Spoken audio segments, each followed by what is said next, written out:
Oh, how do I fix this? This looks weird. Okay, I see what's going on here. This is weird as hell. Touch screen.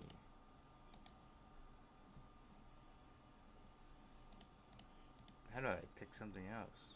What is this? Okay. Stretch the screen. There we go. We make myself much smaller there. That's gonna take some getting used to because I can do it both on. Huh.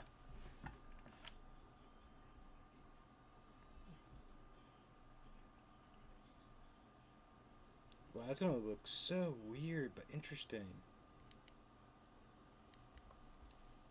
All right. Yeah. Hmm.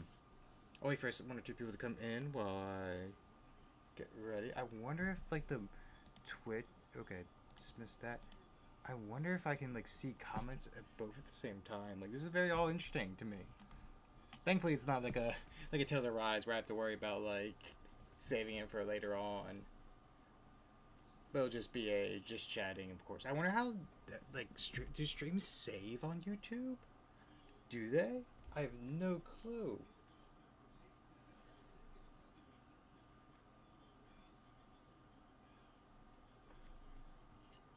Ooh,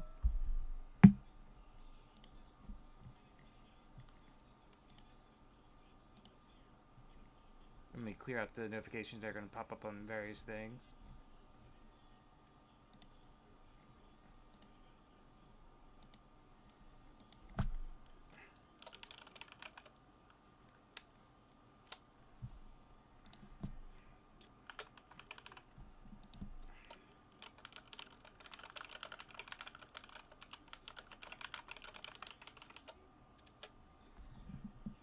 All right, there we go.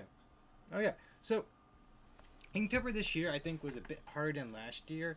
I think some of the prompts were not so great compared to like last year's prompts because I think like last year's prompts were like some of the games were like really good and some like not so good. I should definitely make myself smaller, like comparatively. I think, but definitely could be like some of the games were not too bad. Some of them I rather enjoyed.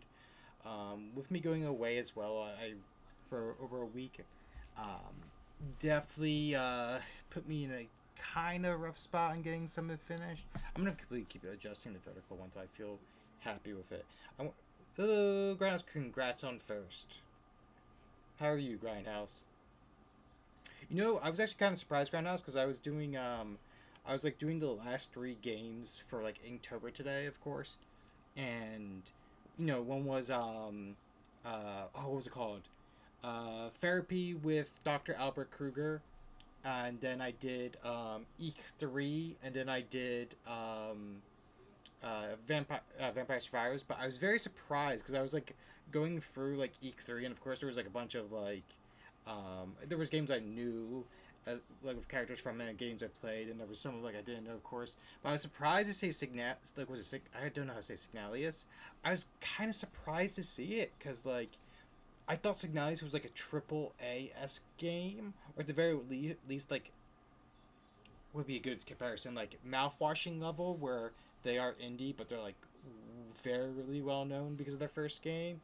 Yeah, and I was just like, oh, it's owned by two dudes, and I was just like, I saw that, and I was just like, I keep readjusting where I put on the list because like of course you know me, I love playing horror games, I like playing RPGs, I like playing all kinds of weird little things, and I had like in the top 10 like like these are like what I'm probably gonna next play, and then honestly what bumped into like top 5 for me was like the I don't know the official Minecraft video title, but the one is like don't turn left at the crossroads, and I was like wait.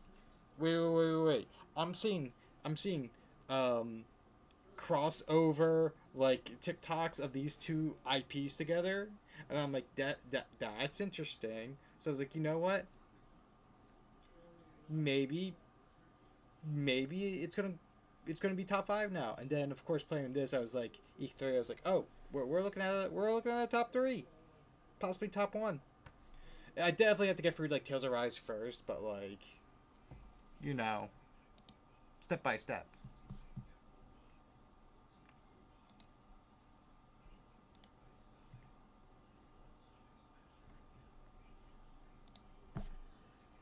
But yeah, let's like talk about the Inktober in year. So the first prompt I think was really the hardest. Like I get like for drawing, not so much, but like hitting me with like a mustache right off the bat. I did some looking and like there was not really too many good options. I guess because like a lot of horror games, it tends to be like a very bland protagonist or like a female protagonist when it comes to like horror games. Um, there was not really much to go off of, and so I think it has weird problems like yeah. I feel like last year's was not as difficult because if I like scroll back for like whiles ago, I have to like really scroll back for some of them.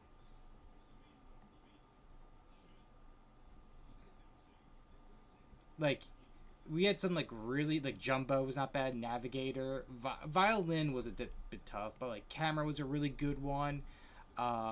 Road was like a very easy one. Scarecrow wasn't too bad. Rhino was a tough one. God, Storm the Swan, what a game. Expedition was a really good one. Rust, like there were so many like really good like prompts, like Uncharted. Um, I forgot what it is. I think it was just Clean or something. Like Guidebook, Grungy even was a really good one. But like this year was like really tough.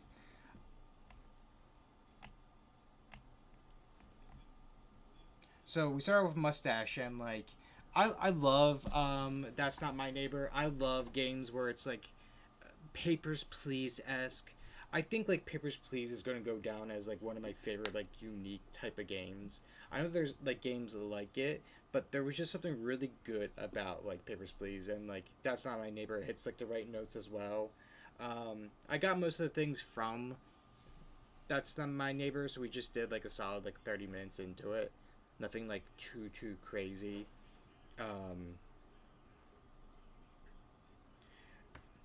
while our next one was Weave with the butterfly.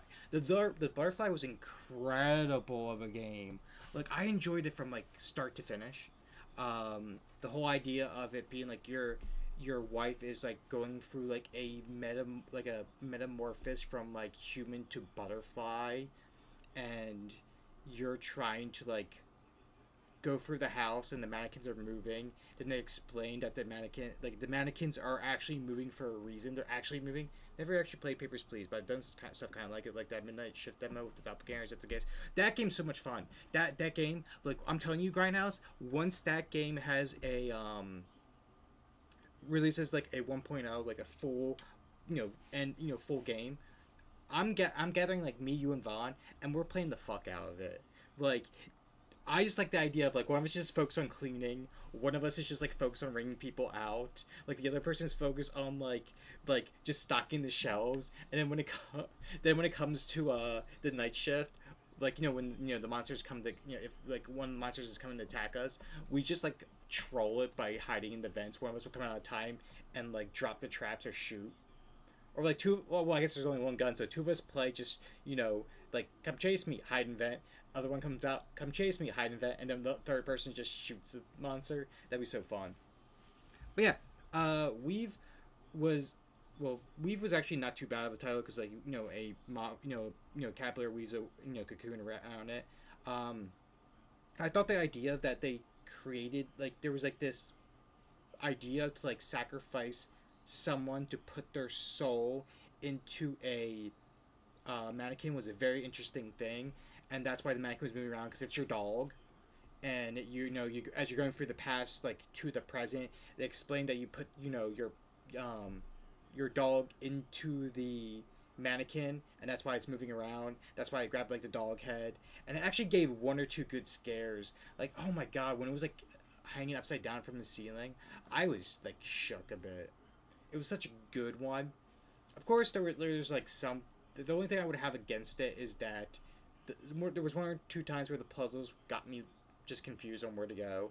There was definitely a time where we were on the forest. I was like lost of like where am I supposed to go back, and I tried doing like put your left hand the left hand trick like I you would see in like puzzles, mazes, or people doing like Minecraft. You put your hand on the left wall and just follow until you get your way out. And even then, I was getting lost. Um, Number three was Kitty Kart 64. I loved Kitty Kart 64. I thought it was really fun. It was silly. My only gripes with Kitty Kart 64 was some of the maps were just like I wouldn't say difficult, but like a big. I'm just like keeping my mouse off of it because it's like kind of flashing. Um, it was kind of difficult on where you're supposed to really go, or it was easy to fall through. Like the first map, you just drive off. Cool. Second map was I think the it was like a mud map and you sink through, so I couldn't even get to the person that was on the other side of the map. The third one was like the desert, or the second one was the desert. Some of the maps were like confusing. The balloon one, I really didn't understand where to go if there was a person there. One teaser for Kitty Car was so cool, where the creature peers out item box. Cool shit I've ever seen. Still got to play. I played like the demo. Apparently, there's gonna be like a full release eventually.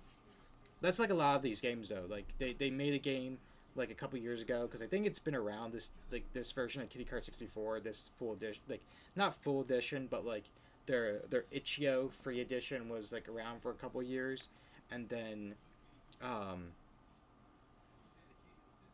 it just like they just announced like they're gonna do like a full version.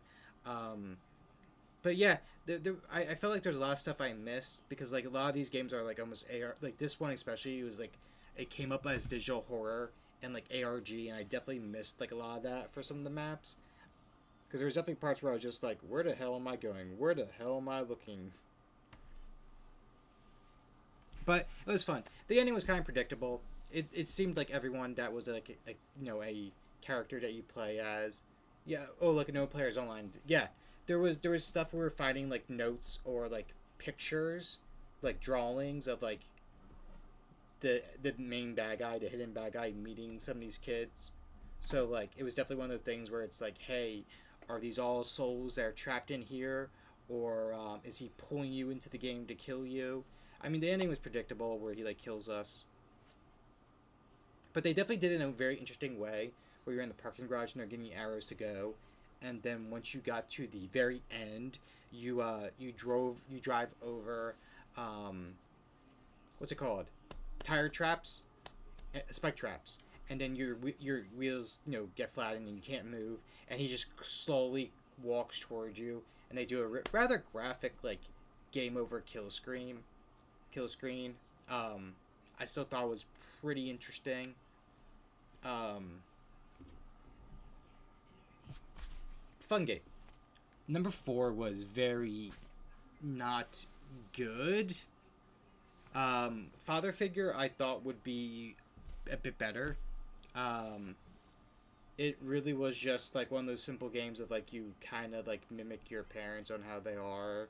Um, it it kind of bored me in a bit, but it was a simple like 10-minute game, because like I think that's one of the things that like I try to do for these Inktober ones, just because it's easy to get like trying to mix in normal streams and I had to go away for a week or two, is that um I was gonna be behind by like a week of games, so like trying to do as many like 10-minute games as possible. Same thing with like last year. There was a few games that went over 30 minutes. Some surprised me going over 30 minutes. I think only one I had to do in two parts, because like the first part was an hour and the second part was like 30 minutes, which was Dead Plate, which we'll get to eventually. Um, but Murky was just not fun. It was a simple one of those you had a bad life. You mimic it. I don't think it was the worst game I played for Inktober, but it was like in there for like the top three of like games. I'm like, that felt a waste. Um, Also, they used I don't think it was Disney, but it was like kind of like the like uh was it Mary Boop? I think is her name, something Boop, Betty Boop. They use like like old like cartoons from her, and I forget that like sometimes that like is not it's public domain now, and you can just use it. There's so much things I've learned in like the past like year of how many horror games will just use public domain movies. We had in the one where it was me and Saku did the collab with the camera work and like going to different places, and like trying to find like the spookiness in each map. When will you dual Pat for a dual stream? When Patty will actually be on a stream with me live, we'll do that.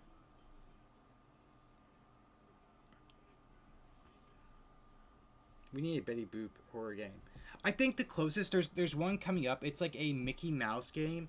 I don't think it's a horror game though. It's a detective game. It's like the Mickey Mouse esque style, like black and white cartoon. Looks really good. I think the closest we'll get to like a Betty Boop horror game is Benny and the Ink Machine. I mean, it looks Betty Boop esque. Oh yeah, yeah, Mouse PI. That Mouse PI looks so fucking good. Let me tell you, that is like on my like list to like get, just because like the style looks so good. It actually feels like a cartoon.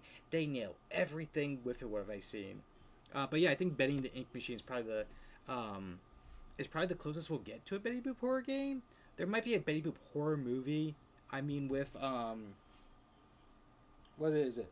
The the few of the horror movies we've gotten recently with like the Winnie the Pooh Bear, which got a second movie, I think. Apparently, don't ask me how, but apparently it did. Um,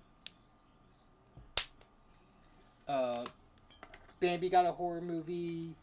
Willie, Willie the Steamboat got a horror movie. Maybe we might get a Betty Boop thing, but it might be one of those things where like they might like whoever owned it re got a copyright or something, or Betty Boop might not be as old as we think it is. There's a whole cinematic universe. Then they just did Bambi one and the Pinocchio one. Pinocchio. See, here's the thing. Pinocchio, I like the Pinocchio aspect because I feel like out of all those ones, Pinocchio has actually been used in multiple horror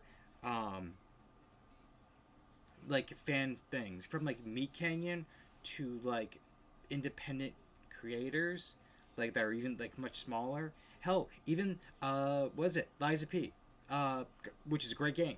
The whole idea of making like a Pinocchio like horror like movie, it just seems it's just a really good idea because you could do it if he has no heart. Thank you for the hydrates. Number 5 though, Blood Bark. Blood Bark, I is one of the ones where I would recommend people play. I love the plot of Blood Bark because it's one of those things where it's like you're alone, axeman in the forest. You're collecting wood for a company, but the trees fight back, and they fight back by using like hallucinations to make it seem like they look like people. And of course, you slowly go crazy because you meet people and you're like, oh, they're a tree, which was a predictable storyline to go with.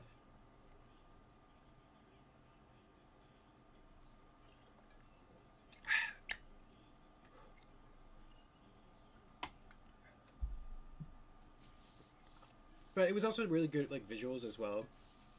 Like honestly, there's like a lot of achievements I did not find. You me. Um, like the visuals of like the trees like actually bleeding, having like vein things, are really cool. The hallucinations of like make them look like people is really good. Um, then there was like little certain things like you would hit there was like a spray painter and people like hanging out in the truck. And if you hit the truck, you actually saw them drive around the map, then drive off. Like it actually looked really really cool.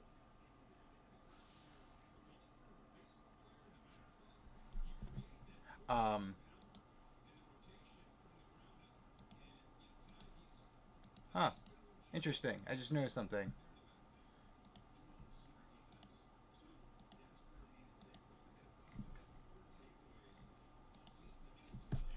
Yeah. I played, I think, of a HPS1 demo this of like tree stalking in the forest, and you can use salt to draw protective lines they can't go past. Yeah, something like that. Um, Yeah, Blood Bar was really fun. It's one of those games where I would recommend, like, for people, if you want to play like a single sitting game, they'll take like 30 minutes to beat, maybe an hour if you want to go for. I think it's like there's only two endings. Go ahead and do it. It's a fun little game. That it doesn't scare you, but it definitely makes you like like sets the scene of what you want. Also, there's a bunch of achievements that I know you don't get. I got achievement for like hitting the car with the axe. I got achievement for like looking at like going and looking at a cat for a bit. And there's like probably, but I think there's like 20 plus achievements and I only got like six of them or nine of them or something like that. So like, there's definitely replay just to see what you can find.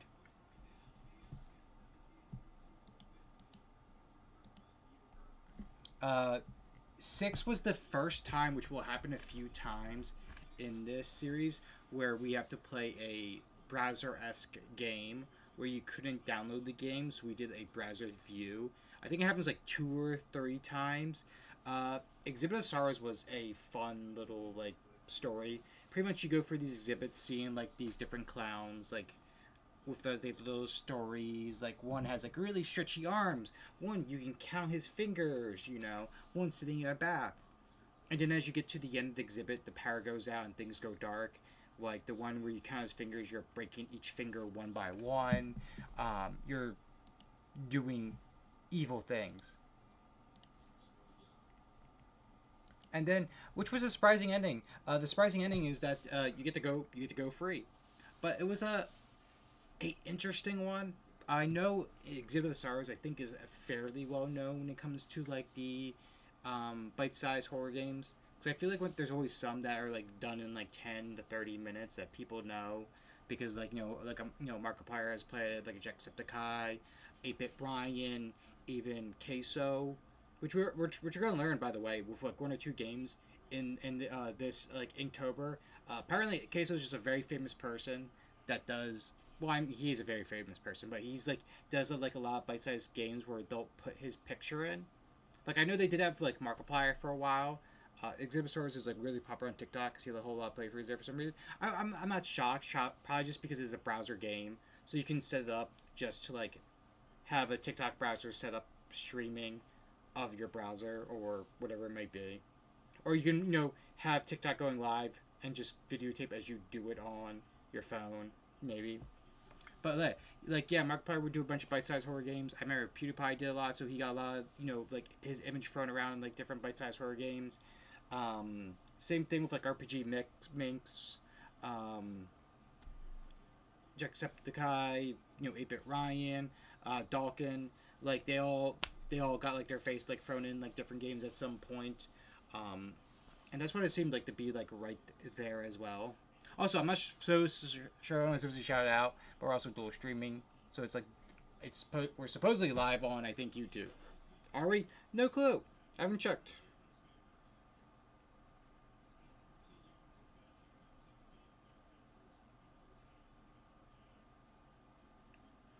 But and next one we got kind of like I guess our first meme game. Oh, I'll go Shack. Is Starfish with which was the easiest. One of the easiest and hardest because when I was first like Starfish, and I was like I had a pain expression on my face. I think I spoke to it was two people about this. It was Sakusan, and then it was also Lori. Where I was like I'm gonna be playing a SpongeBob horror game, aren't I? I'm gonna be playing a SpongeBob horror game, and I was not thrilled about that. I was not thrilled because some of the SpongeBob horror games are really bad, like really really bad. There's one that's really good, which is I think the around the clock one, which is like you have a bunch of different missions with playing as like Mr. Krabs, Squidward, Patrick, and SpongeBob. With like even like a boss fight with like a kaiju boss fight of like Plankton as a robot. Um, that one's really good, really really good because it's like a full on game with like I think like seven different missions, and I think depending on like because you have like you have to do everything like 12 hours. You have anything from I think it's like six missions to like 10 or something because some missions take longer. Things like that. There's different boss fights. I think one of the missions you're Patrick and you fight against like the League of Evil because I think you fight like Dirty Bubble, Manta Ray, and then like someone else. But this one was Tentacles Gallery. The humor was like elementary school esque. It pained me. Um, Fairly more gory than I was expecting. Like I expected, like the character laying in the pool of blood, but they actually like made it gory, and I was like, you know what? Kind of props to you. Um, the plot it was really nothing. The gameplay was meh, but it was. I do give them points for going all out with like making it like, hey, it is horror, so we're gonna if we're gonna make a dead body, we're gonna make a dead body. Um, you can also see like when I was playing like before I left for the trip, like I was able to get like some like streams in, so we got like Tales of Rise going on as we played. Um, Next is Reckless with the Pit Stop. Yep, YouTube streams up. Oh, thank you, Grindhouse, for checking. Um, Pit Stop is how to describe this? It was not great. I mean, the plot was you fill up gas for people that drove up. There was nothing much other. At one point, someone says he's a new trainee, but then you call your boss and they're like, "There's no trainee," and then you're like, "Well, I guess I'm gonna go back to work," because he locked himself in the bathroom. And I'm like, "Dude, call the fucking cops, or better yet, get the fuck out of Dodge." If if he locked himself in the bathroom, he has no idea you're gonna leave. Or the next person that drives up be like, "Hey, look, I think there's a killer in the bathroom," you know, a guy, or just even make up a story like a guy broke in, he's like robbing the place. Can you drive me out of here? Like you could have done so fucking much. Like there's times where like people are just dumb, like, and that was one of the games. There's also one of the games where we saw queso. So like, that's where I learned that like a bunch of bite-sized horror games will have queso. I think I know why, because there was like a cheap jump scare at the end. Horror movie logic, because like you go to check on him and then he like runs on you on all fours and does a little jump scare. I think it's just to get him the jump scare, so they'll just make a cheap little game, try to lull him into a false sense of security, and then hit him with that jump scare. um that's the only thing I think of. It was not fun. It was like but last year we had some mad games with some fun games. This year we had some mad ones and with some fun ones. uh Next one was the sad part was that it would not do the image for it, but it was Loose Dog. Loose Dog was strangely a funny game, and also gave I think the first real jump of the week, because like I think Murky didn't really give me any one jump scare. Crown didn't. These games, I think we did give me a jump scare. It did make me jump. Um, but Loose Dog definitely gave me my first jump. Pretty much the game is that, hey, your dog keeps getting out every night, and then you have to go like, you go out in the woods looking for him and whistle. But you have to be careful, because like after a few days there is monsters that are looking like your dog, and when you get too close, they'll turn into a monster and kill you. And like when the first time I turned into a monster, because I was like whistle and I swore it barked back, so I went to it, and then it made me jump. Um, the plot's simple. Pretty much you get to like the very final day, and then you pick up your dog, and it's like, are you sure that's your dog? And I'm like, okay, and it ends. I was like, let me go play back that final day, and sure enough, if you're looking at that final day, you do find your dog dead. It looks like a Lego dog, so like it doesn't look like an actual dog. There's no blood either. It's just laying on the side, but it's supposed to be like, the wink, wink, nudge, nudge. Hey, your dog's dead, and any dog that you take is just going to be um, a monster that's disguising like a doppelganger, Wendigo types thing.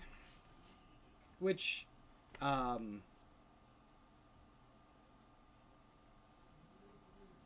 it was a very simple plot. It did its job. I enjoyed it. I like the idea of us whistling and a dog respawning. I forget what game was like that. I don't know. Is that Lost in Vivo? It's not Lost in Vivo, is it? I remember there was like a fairly famous game where your dog gets like lost in the sewers, and you go like Lost in View. Yeah, thank you, Ryan House. Like I remember that very vividly. Like years ago, like when I first saw like that game, and that it was like your dog went into the sewers, you went after him, and you were like whistling for him, and then like things just got stranger and weirder, and it was just like oh I loved it so much. Like Akuma Kira. Oh yeah, Akuma Kira is just a master at their work. There's just certain like creators that are just so damn good at them. Like as much as I who does the was is it just called Drill Massacre? Is that the creator? The one that does like the that one nun game, the mall with like the rabbit. You know, they always have the thing where it's like a loud scream, jump scare, chase, and things like that. Like they like Puppet Combo, yeah, Puppet Combo. Like I hate I hate their loud jump scares and chase and things like that. But Puppet Combo knows really how to set a scene for their games. Like some of the, like when I think about some of their games, they're like, yep, their settings are real damn good. Their puzzles are pretty. I mean, some of them can be out there, but like they always like hit the mark of like, yep, that's fucking scary. Have I done the new Puppet Combo? I have not. I've heard good and bad things about it. I was warned, maybe don't play it on stream. Play it on as a personal game, and I was like, okay, I'll take that in consideration. I'll take that in consideration. Um, but yeah. Also, I just realized with this Tail Rise game, this guy reminds me of Zigzbar from fucking Kingdom Hearts too much. Yeah, definitely not play on stream. Okay. There's actually one game. God, I forgot what it was. I just remember the beginning of the game. It's a zombie. It's a zombie survival game. But like the beginning is pretty much you and your girlfriend. Like it pretty much starts like the what's it called? Oh, what's it called? Return of the Living Dead. Like it kind of like almost starts with like the beginning of Return of the Living Dead. You and your girlfriend are in the like cemetery. You're about to start making out. You go to go grab something. You come back and zombies are eating her. She's parent, you know, but she's in the nude and like,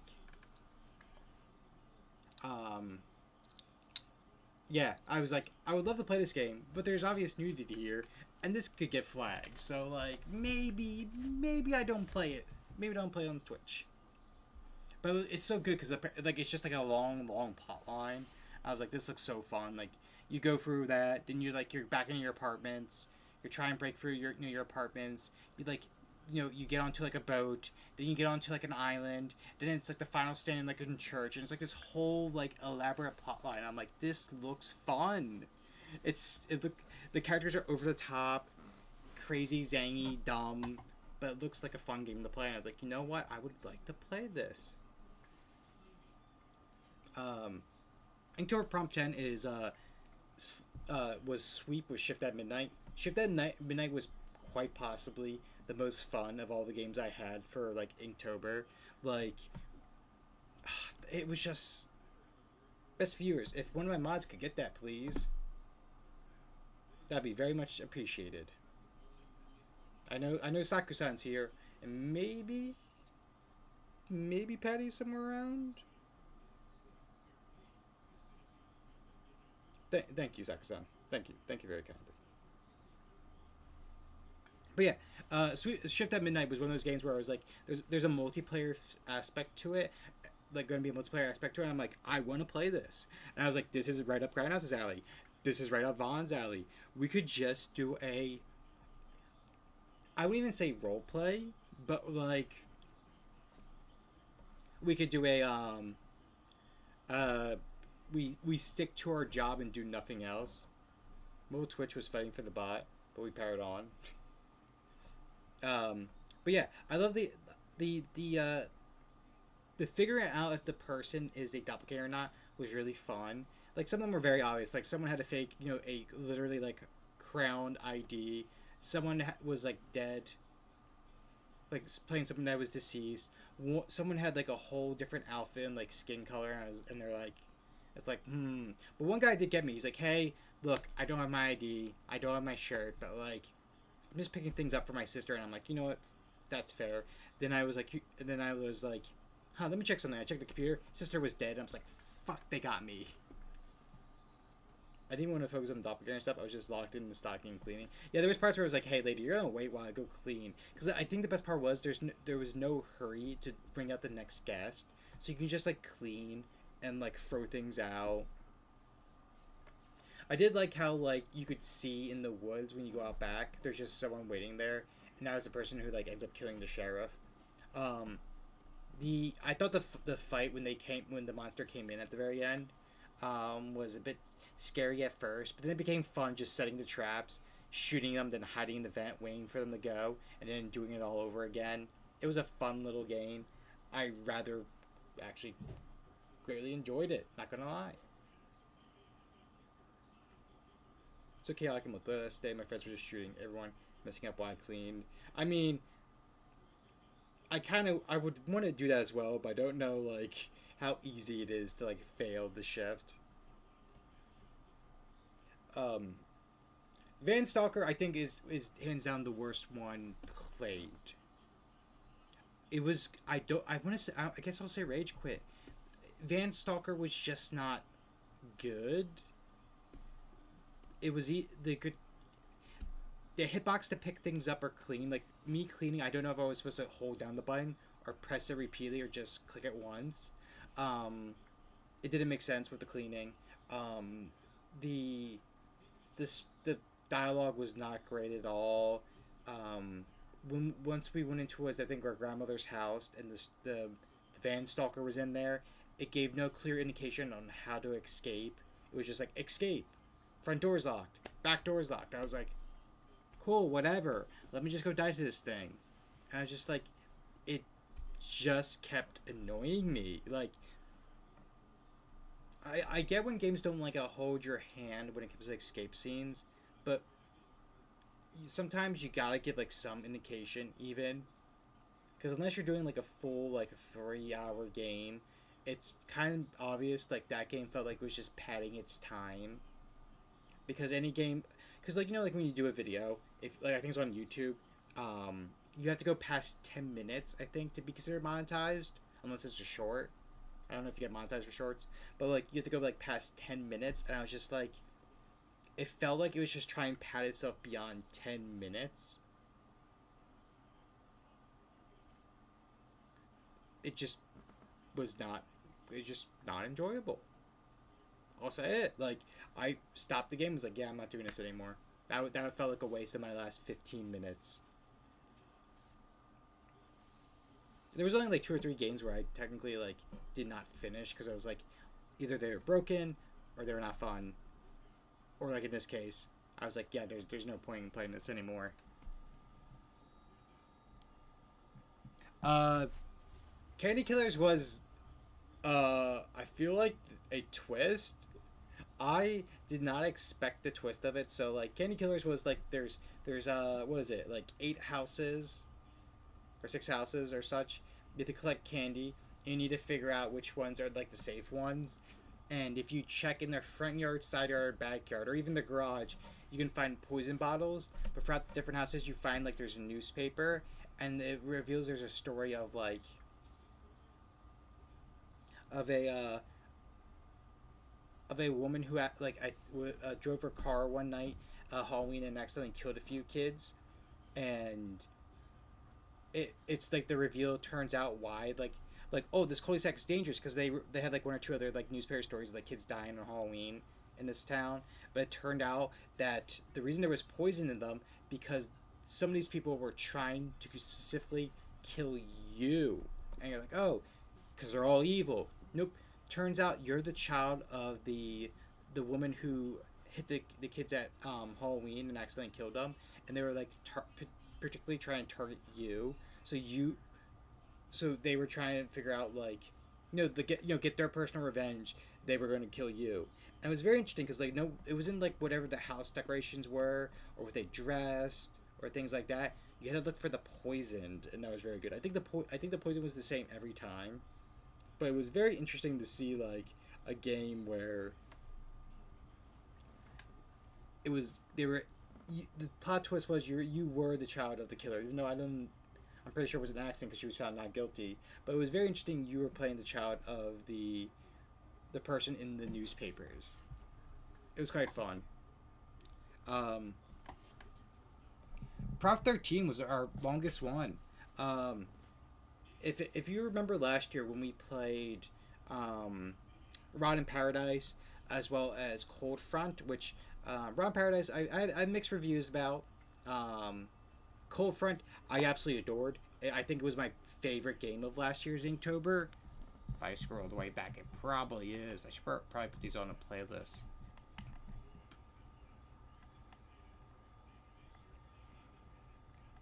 Oh yeah, I did a tier list. I remember that.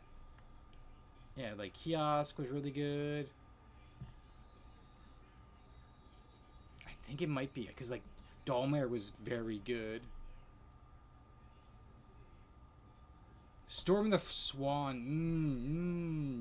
Maybe it's actually Storm the Swan that was the best one.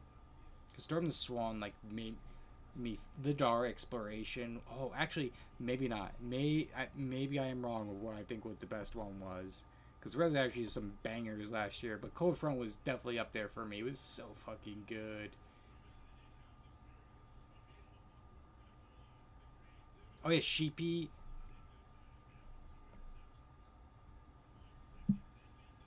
Okay, remember places. Okay, maybe it's not was not my best, but yeah, I was actually really surprised with Cold Front. Cold Front was very adorable. Their exploration rules, yeah, it's one something me and like both Saxon agreed that we're going to do together, because it looks so good, so good, so good. And then like even I was told like yeah, there's like spookiness, but it was the same thing when we did the Liminal Places game. Um, yeah, Saxon, you remember you agreed to do the dark exploration because it was the pretty lights game, the pretty dot game, where we like map out things with like the laser dot thing. But yeah, well, Ron Paradise had like mixed reviews. Cold Front I thought was really really good, so I did Dead Plate. Dead Plate was very surprising. Yeah, the pretty light game. Yes, the pretty light game, Maya.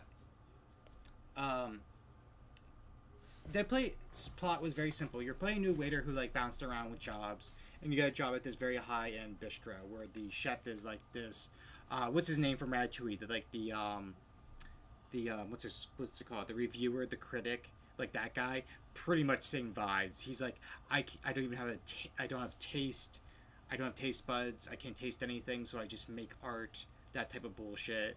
Like he was like that kind of thing. But he was also like really evil as well. Like someone made a mistake and he put their hand like their face near like the burning like pan and is like he's like you won't make mistakes in my restaurant again. I'll make sure of it. His name was Bob. Okay.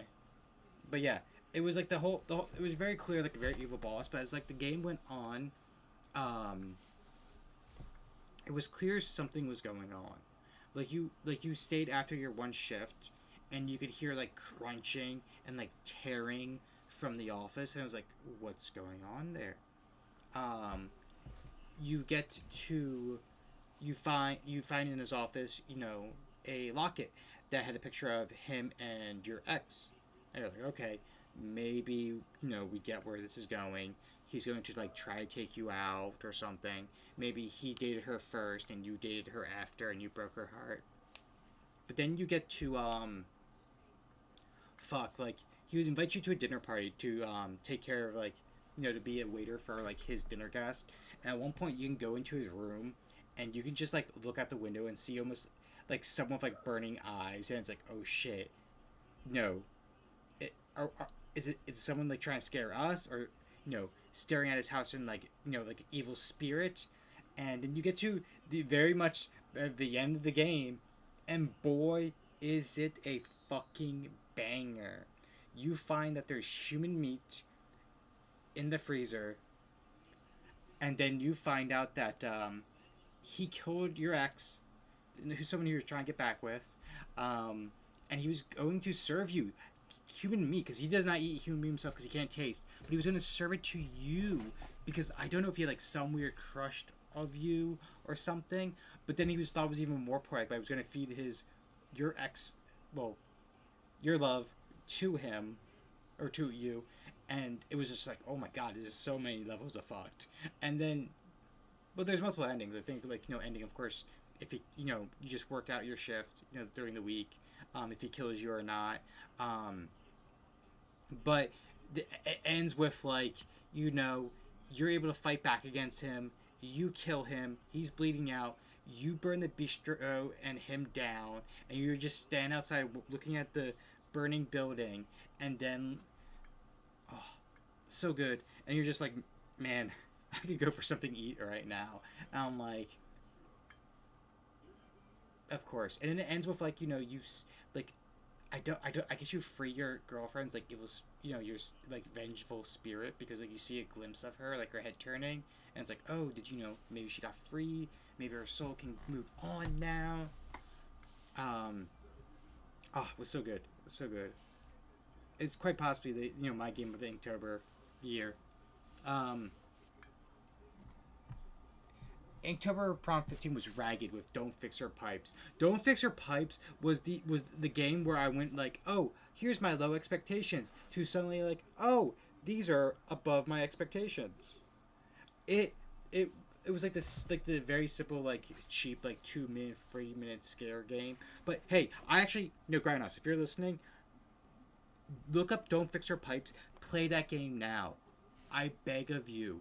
If you like body horror, you're gonna adore this. You're gonna adore this. Oh my god, it's so good. It was so good. But yeah, so you play the game. You're a plumber. You go to like different people's houses, and it starts off with like the first house, and or even at the very least, Grindhouse, watch the video and get an idea. But you go to the first house and you go to the second house, and like it's like cheap open houses. There's like no doors. They're like open doorways. Like it's clear. Like it didn't seem like there was much thought put into it. But then you get to the last house, and like as you're going to like fix her pipes. A dark hand offers you your missing wrench, and then when you back away from it, you see a dead body on the ground. Then she invites you into the room to like come fix her pipes, and then like go in there and flirting, and then boom, evil spirit hits, and you're now in like this like pocket dimension where there's like other dead bodies and corpses, and there's just this this like I guess you could call it pipe demon, where it's just a woman with like different like pipes throughout her body. You like see the actual dead body of her. You see like other like pipe monster creations that are like sitting in chairs or like in like statuesque poses. And you like end up helping her like go after you can the way they escape is like you call the original plumber who did it to her, because she's been just like calling a plumber every like week to get a new one to come to see if that's like the original one to kill. And then you help her like call the real one over, and she goes after them. And it's just like, oh, the scares were good, the atmosphere is so good, the pipe monster looks so great. Like, I love a good monster design. It was probably one of my favorite monster designs. It was done in like this PS2-esque graphic style. Like, it looked so good for a PS2-esque like game, and I was like sitting there like fist bumping the air, like, finally a good fucking monster. You're still streaming right now? Yeah, I'm doing it on my YouTube. Hello, Vaughn. Welcome in, by the way. We're going over the Inktober games. We're currently discussing game number 15. Yeah, I was actually kind of surprised. Like, I was like going for stream. I was like, hey, they're like, hey, you can dual stream for free now, and I'm like, I can. I think the only difference is that I can only do one horizontal and then one vertical. So Twitch is gonna be my horizontal one, and then my vertical one's gonna be YouTube. I guess because like when I watch YouTube videos, I do it on my mobile most of the times and not on my PC. Strangely enough, we're on Twitch, it's like the other way around. I don't know why. I guess because there's like more interactive, like you can do technically multiple player games via Twitch, like Jackbox, and well, not Jackbox. I guess like other games though. You know what I mean? Like crowd control. It becomes like easier to do. I don't know. Maybe just a preference thing for me. But yeah, Don't Fix Her Pipes. If you love body horror, put it on your list. It had my probably one of my favorite monster designs. It looks so cool. I was like talking about when I was playing the video. There was a old like Japanese movie, which like oh my god. By the way, like if you like body horror esque like movies, Japan's like so good at it. I forget what it was called. I think the translation was like the Metal Man, or like it was like the Machine Man or Iron Man, and it was like someone whose body was turning into metal and like springs and pulleys as like days went on. And so like it was not like a single day instant transition. It was like over the span of like 2 weeks, like body parts like slowly changed. So like you had like his veins turning into like tubes and things like that. And I was like, I remember watching it. It was like from like the 80s or 90s, and I was like, I'm like, this was it. I'm like, this movie got made back in this time, and I was just so shocked. But then again, Texas Chainsaw Massacre I think was came out in like the 60s. I think it was like 69. It came out Texas Chainsaw Massacre, because like when you look at it, you're like, oh, that was like 80s or 90s film, because like you know like um, uh, Friday the 13th and all those other games. But no, yeah, it came out in like the late 60s before all of them. It was very controversial at the time, of course, but I was like, fuck, like you'd think like that came out much later just because like no, how did they get away with all that stuff? Um, Inktober Prompt 16. It felt 1974. Thank you, Grindhouse. Yeah, see, still like early 70s. Like, who would have fucking thought it would have came out in the, like the early 70s? Oh, it's cool. Some needs to take the concept of smiling friends and make it serious game you ever play in your life.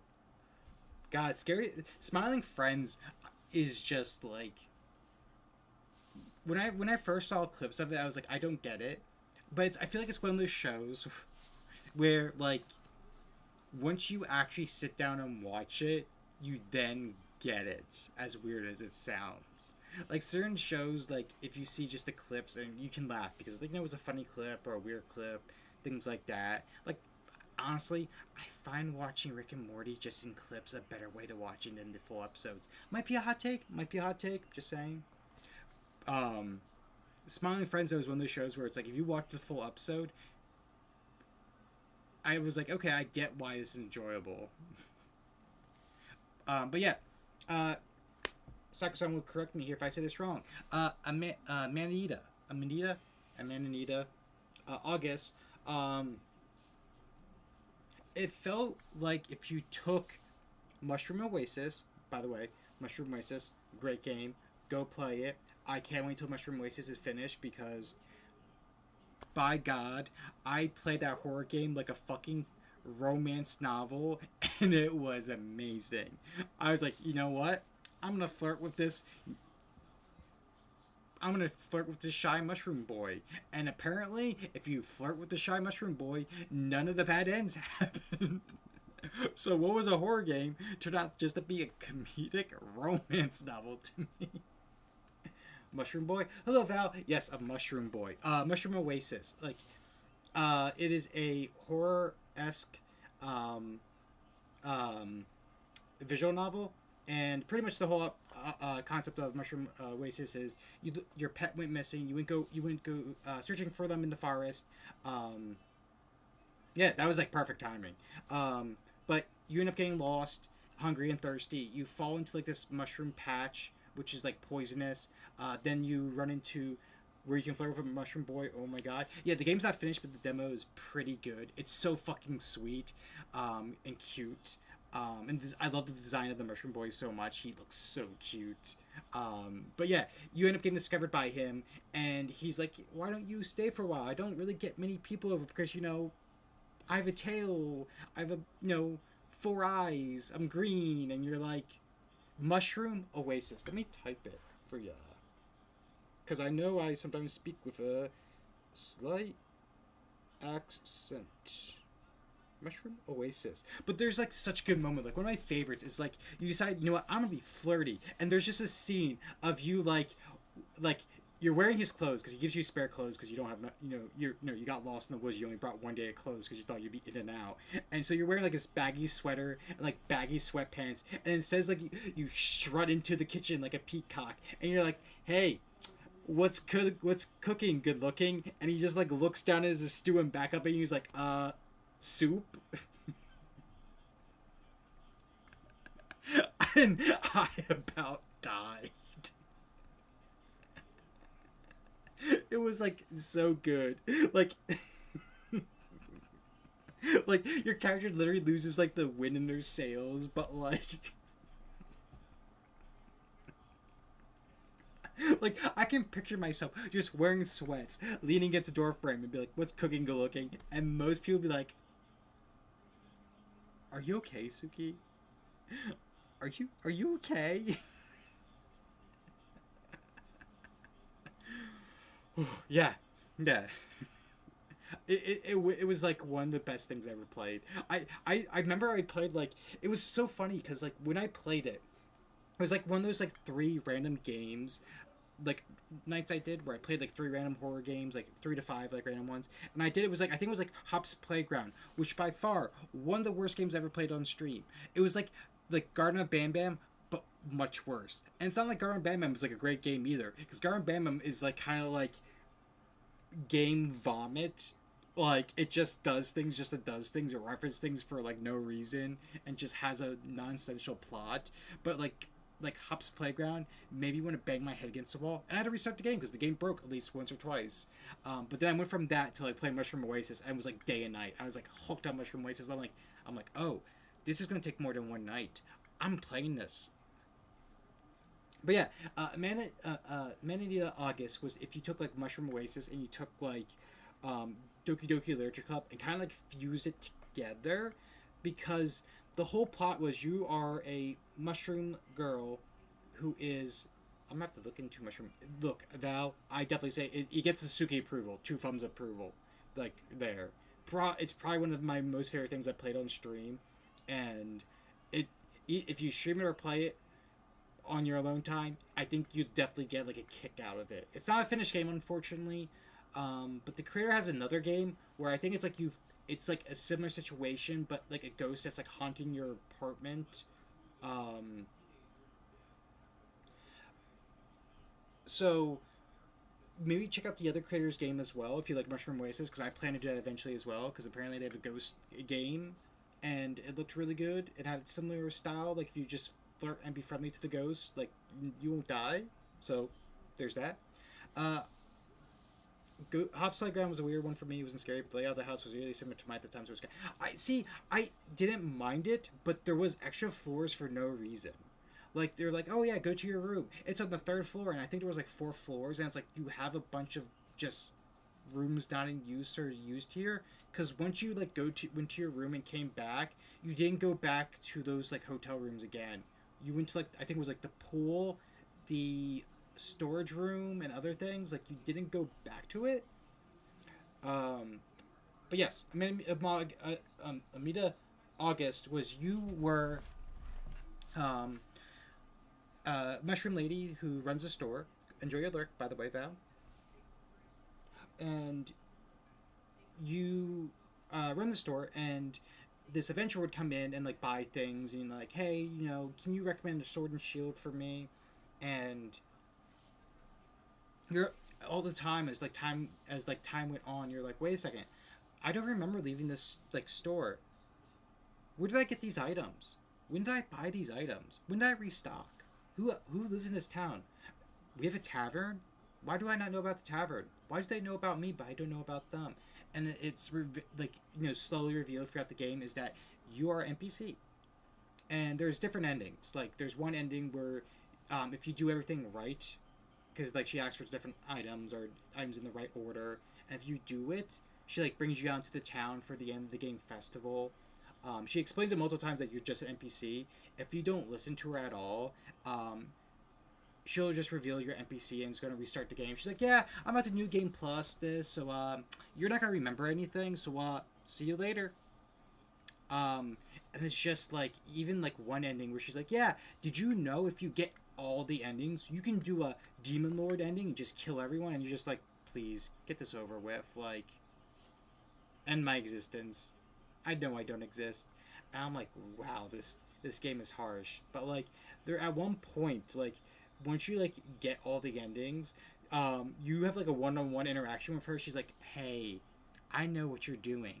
You're playing a visual novel, which probably sucks, by the way, because it's just a visual novel. And I was like, yo, creator, are you being like a bit self-aware that you can only do like visual novels? And she explained like, wow, this is RPG for her, it's a visual novel for you. And she's like, hey, you stay in your lane, I'll stay in my lane.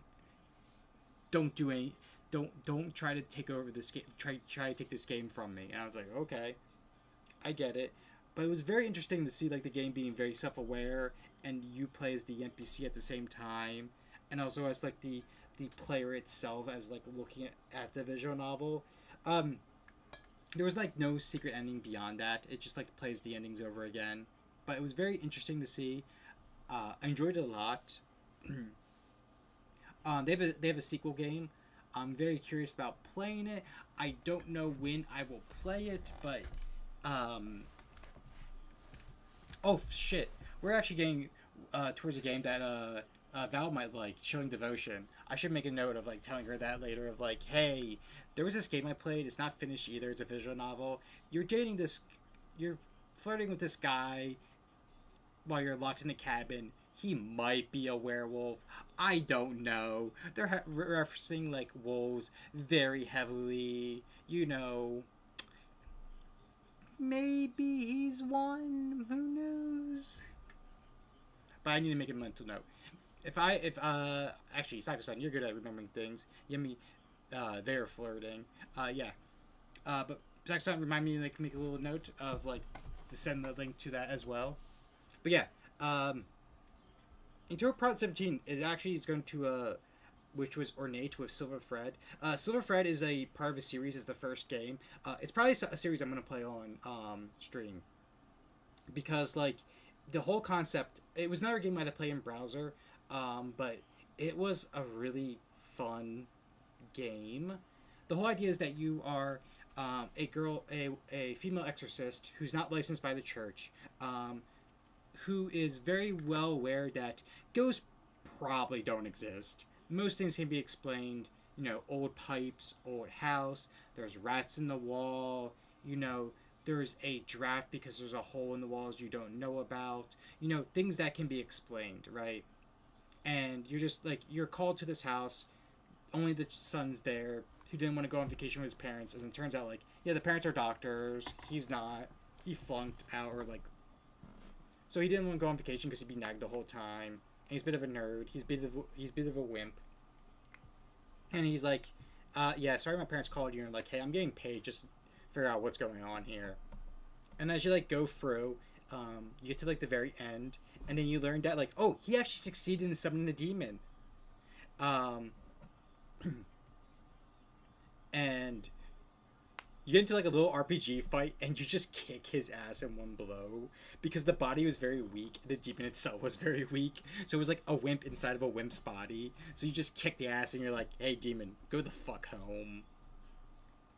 Or the demon stayed. They're not clear about it, but I'm pretty sure they kicked the demon out. But it was just very, very fun, because like he has a knife, and you're just like, kick in the stomach. Ow, that hurt. Why'd you hurt me? You're like, You're trying to kill me? You're trying to stab me? Like, hello? You think I became an exorcist and did not know how to kick ass? But it was a rather fun time. And then at the very end, you end up hiring the kid to work as your assistant. And there's like other like storylines. There's like a chapter 2 and chapter 3, and then there's like a chapter 4 in the works. So like there's definitely something I'm gonna play in the future, because it looks like he does join you officially for those games. Also, the design for her was so good. Like it's nice to see like it giving a character like a woman wearing a suit or close to it, like wearing a very nice button down shirt, like ascot, like not ascot, but like the very like big bow, like a vest and like slacks. Like hey, I don't have to wear a very pretty cutesy dress. Like I can dress however the fuck I want. And there even was like a comment where like like you're searching for like the sister's room, and he's like, "Hey, how would you feel if someone goes through your closet?" And she's like, "I wear slacks. Do you think I care if people see that I wear slacks? Like, I wear slacks and button-down shirts. Like, there's nothing." She's like, "There's nothing. Oh my god, from that." Um, it's definitely a game where I plan. It's definitely a series where I plan to play the game 2 and 3 down the road because it looked really good. Like I really enjoyed it. The design of the characters was great. Like if you have a good designed character, you're gonna hook me in no matter what. Like that's what I love. I think that's what really got me for like certain games like Dead Plate. Was that like having characters that design that like catches my eye. I'm probably gonna play your game. If the game's good as well, you're gonna hook me even further. And then we got with ours like prompt 18, which is deal. There was not really many games I could find that were like board game esque that I've not played before. Like I played Inscription before, and I played some of the other games. Um, but Mr. Magpie Harmless Card Game was pretty much like a Minesweeper esque game. You're trying to earn cash. If you get enough cash, it increases your chance to survive, and the bomb like goes off. It was interesting for a Minesweeper game because you can buy cards or like effects that gives you more cash or find hints or find like make it easier to find where the mines are. Um, I wish there was more to it because like you could look around, like you could look up at him at times. I'm like, I wish there was something to it more than like. I mean, it is a demo, but I wish there was more to it than just like playing a Minesweeper game. Like, make me see things going on in the background. Make me get up. Let me see some lore. Like, just having the board game, there's like no need for him to be there at that point. I guess it's just there to show like this is what the game's gonna look like when it's finished. But like I beat the demo technically, and I did not feel enthralled. Like the reason I played it to finish was that I did not want to lose a board game to it, like to a little Muppet fucking creature. You know what I mean? Like I didn't want to admit I lost to like a wannabe Muppet. By the way, that like Muppet horror game. I forget what it's called. Something about the neighborhood. Plan to play that at some point because it looks fun. I was like finally finished. I heard good things about it. I'm very curious how it goes. But yeah, Prop 19 was Arctic with chilling devotion. Have you ever had an experience where you were blown away by the demo, but the game like sucked? Ooh, with hmm. What would be it? Was there any game where I played a demo, but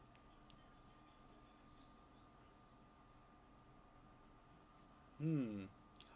I think so. There was been like 2 or 3 horror games where yeah, my friendly neighborhood. Thank you, guys. You're really on fire today with the information. There was a game a while back that was like that.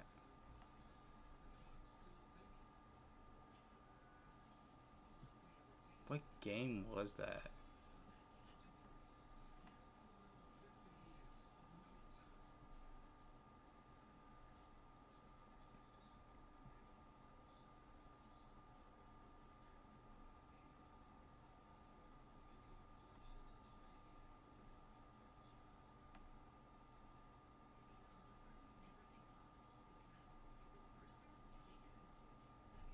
Hmm.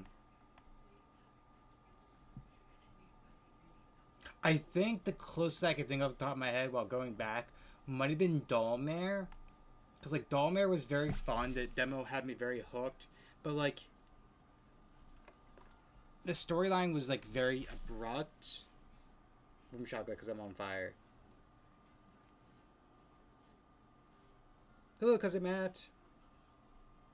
A lot of games I find, like, the demo was not that far from, like, the final project. So if the demo hooked me, then I'm gonna play the final game. If the demo didn't hooked me, I tend not to play the final project. Um, Maybe Dollmare because like Dollmare is very good as a demo. Really cool, like doll inspection game with some good scares. Um, I think once you because the final project main scares don't change from the demo scares. I enjoy your alert, cousin Mac. I think like once because I already knew some of the big scares for like the first 3 days with like when playing the full version. I knew what to expect and was like just looking to see where things switched or changed. Um, and then the ending was kind of abrupt. It was interesting, where you learned that like, hey, the guy was never there in the first place, like things like that. But yeah, Chilling Devotion was pretty much the whole plot was you needed to take a week off to relax. So you go to the mountains to stay in a cabin for a week. There's a heavy blizzard, and you enter a cabin that looked well lived in, where you meet the other character who's actually the cabin, and the cabin you were supposed to go to was down the road. You actually went too far, and you enter his cabin where you're not going to be stuck in here with him. All the while you're having like dreams of this wolf or like spirit of the forest talking to you. There's multiple references where there's a wolf and rabbit, and it very much seems like you're the rabbit and he's the wolf. But there's like times where you just openly flirt with him, with some unique takes. Like there's one scene where you just like he's going to go out to go check on some traps and things like that, and you can tell him to kiss you. You approach him to kiss him, and then with the third option is just let him go. And I found that very interesting because usually, like with visual novels, if there's a romance option, there's just one, and there's kind of like roles defined, I will say, where one person is the initiator, the other person is the initiatee. Where in this one, it actually feels like maybe you can go with like the rabbit romances the wolf, kind of like you're the one that's full of spunk in life, and they're the one that's a bit more shy to the romance and touch, instead of like the wolf devouring the rabbit. There's like a vice versa change where you can make it where you, I guess you could say, tame the wolf, and I found that very interesting with playing it. It's very cute at times, like just because he's very like shy and doesn't know how to talk to people.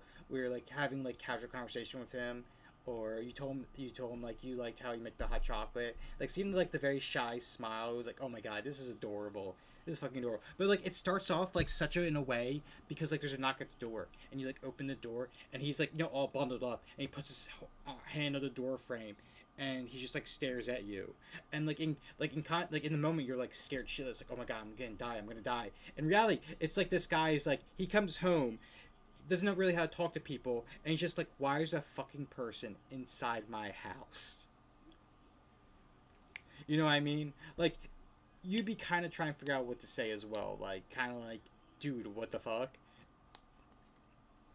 But like after like that initial like interaction, it turns out like, oh, he's not a bad person at all. Actually, very considerate. Like he tries to be very quiet while moving around while you're trying to sleep. Makes meals for you, the hot chocolate, talking to you, offers to make a puzzle with you. Which, by the way, I love the hinting of like what the plot is going on. Like there's the puzzle's image was a cabin in the cabin in the woods. There's a wolf by the door. There's a guy like off to the side, and whatever he's holding in his hand, that puzzle piece is gone. Is it a handgun? Is it a flower? Like, is it him flipping off the wolf? Like, whatever it could be. Like, is it like a food offering? Like, a skinned rabbit or something? You don't know. And I love like the there's just enough. There's just enough of what it's trying to tell you of like what's going on with the lore of like because like of course with people doing like when it comes to like stories like visual novels and things like that, there's going to be like themes that carry on from character to plot or lore or backstory or things like that. Like you have like certain ideas you're trying to portray, and you as the person reading are gonna put that gap in there for yourself. Like, what did I in that moment think? What was that missing puzzle piece? What did he hold in his hand? If I thought it was a flower, then you're going to look at that character in a different way, because naturally you're going to look, if you think this guy is the wolf, you're trying to think, oh, me as the player, I'm trying to humanize the wolf. Versus if you think gun, you're like, oh, it's me versus him. You know what I mean? And I thought that they did a very chef kiss job when it came to like Chilling Devotion. There was moments where I was like, oh my god, this is so fucking well written when it comes to like the themes of the artistic style here. Like even though there was times because he's just like shy, there was not as much dialogue, or it was like simple lines back and forth, or it was like very casual. But like everything they were doing in the background, what they were telling us as a story, was just so fucking good. It was just so fucking good. Like I have no complaints. Instead, I have just praise. I'm very curious where they're gonna go with it because the game's not finished because it was just a demo. But like once they finish, they actually have me wanting to play this all the way through. Even maybe collab it with someone. Have someone play the main character. Play him, or I play the main, or I play him. Something along the lines, because I feel like it's like such a good game to do. And I'm very curious to see where they go. Like, is he gonna try to sacrifice you to appease the forest spirit? Are you gonna tackle the forest spirit together? Is he gonna try to get you to escape the mountain before the forest spirit gets you? I'm so curious to see where they go. I'm even more curious to see if like he's a werewolf or not. I hope he is. I kind of hope he is because I think that'll be really fun and cool. But we'll see. We'll see. Um. Ooh. Let me fix myself. Okay. Prompt 20. We're about 2/3 of the way there, guys. It's not gonna be a long stream tonight. It's going to be us talking about the Inktober games, and then telling us talking about what I'm going to be doing next for like a couple of streams and things like that. Prompt 20 is rivals with Hambagu Shop. Hambagu Shop was a very short demo. It's like if you played Kiosk, where like we did last year with Inktober. Kiosk was like you're making burgers, things go on. This game was very much the same way. You're making hamburgers on top of ramen dishes, and scary things are supposed to be happening. There was like one scare which was a glass fell off a shelf, but like that was it. Like there was nothing else. I wish there was more. I really do wish there was more, but there was just that was it. Like I would think like they would add like another scare or two, maybe like a guest that wasn't really there, but like that was it. Like there's nothing more I can say. It's a demo. Like it was a very short demo. It looked interesting. I don't know if I'll do it once it fully drops, but like we'll see. With that, we had next is Delivery Mystery. Delivery Mystery was one of those games where like it was fun not to do the scare. Weird thing to say. You're a burger delivery guy. It felt more on the comedic side. Truth be told, you're supposed to be doing some food deliveries for your boss, because like almost like a White Castle, kind of thing. You go to the one house as a grand, it's like this old guy who's like giving you advice at the same time he's like teasing you a bit. You go to this one house, it's a trailer, in the middle of the woods. You knock on the door, and suddenly you turn around, and he's there, like covered in dirt, and he's like, "I am the asphalt." Takes the meal, runs out back, and it's like, what the fuck? What? Huh? Let's see. The third house was like no, it was an apartment, not apartment, hotel. And was someone dressed like a ghost. Didn't say anything really. Took the food, ran. And then the real one was like this guy. He answers the door after a minute, and he's like, "Oh, my wife needs me. Mind waiting here a few minutes?" And then runs upstairs. And I guess you're supposed to like go to the basement or whatever. But I was like just standing around like chatting. I saw like there was like I think it was Scotland's flag in the background. I'm like, that's interesting. And then like he hands you the money, you leave, and like that's the game. And I'm like, I guess it's one of those games where it's supposed to be comedic, because like some people like make a horror game but make it a complete comedy.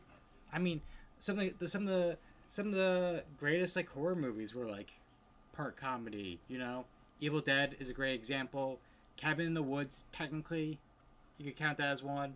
Like some of the best like horror movies were just comedy, and that kind of fell in that reign there a bit.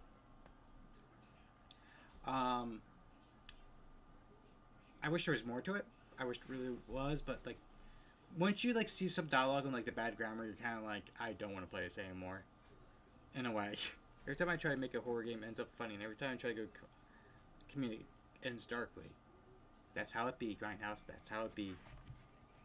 Um, Prompt 22, continuing the tradition of playing the creator, I can't think of their name, who made Rotten Paradise, Cold Front, Dead Plate. We played Elevator Hitch. Elevator Hitch was a more of a puzzle game by them where you're a going it's your first day on the job and you're going for your interview and the elevator gets stuck and each floor that you go to has a weird thing to it, from like a radioactive room to a you see the clones of yourself to um, a empty hole, a black room.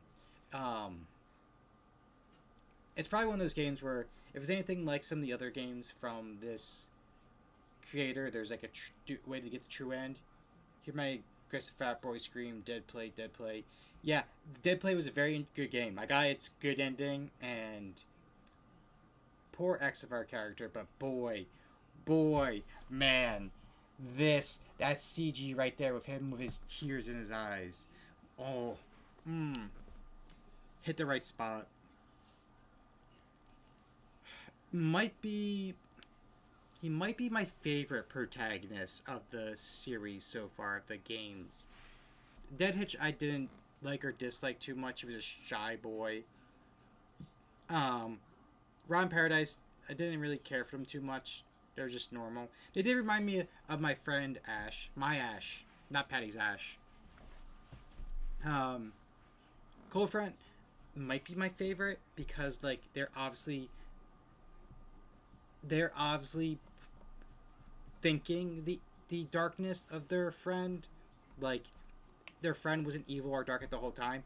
We were just thinking of them like that. We were like taking their words the wrong way every time when they didn't mean it in the wrong way, and they were able to build their relationship back together.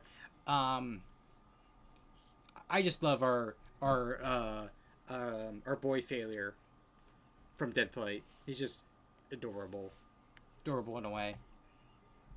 But yeah, Elevator Hitch was one where it's probably you have to get all the endings to get the true ending or something, or figure out all of its puzzles.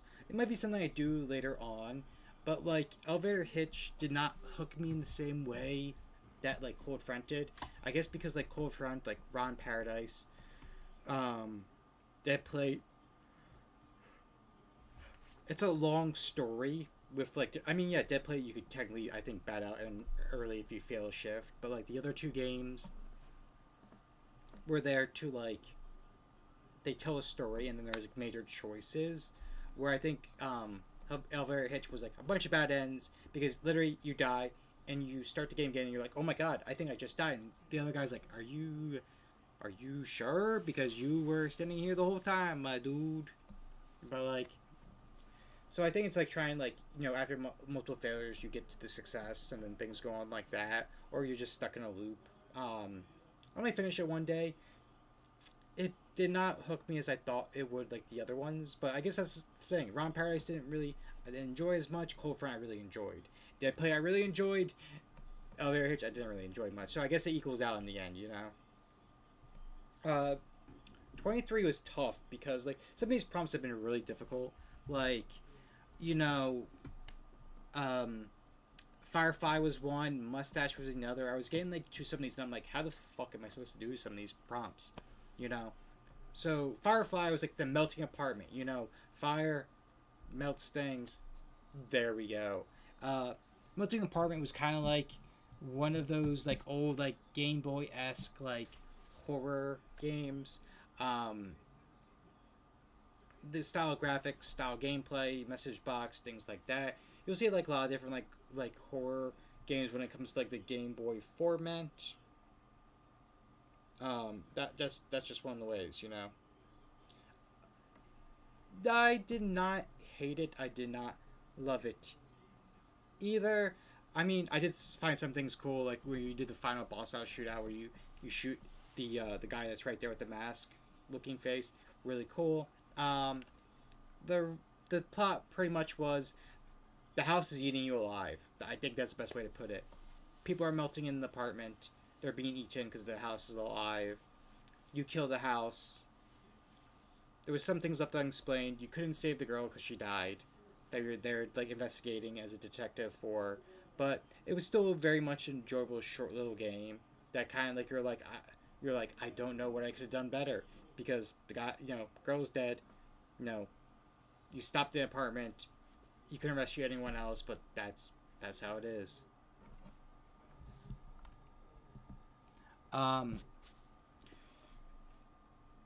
this is one of those times where a game broke.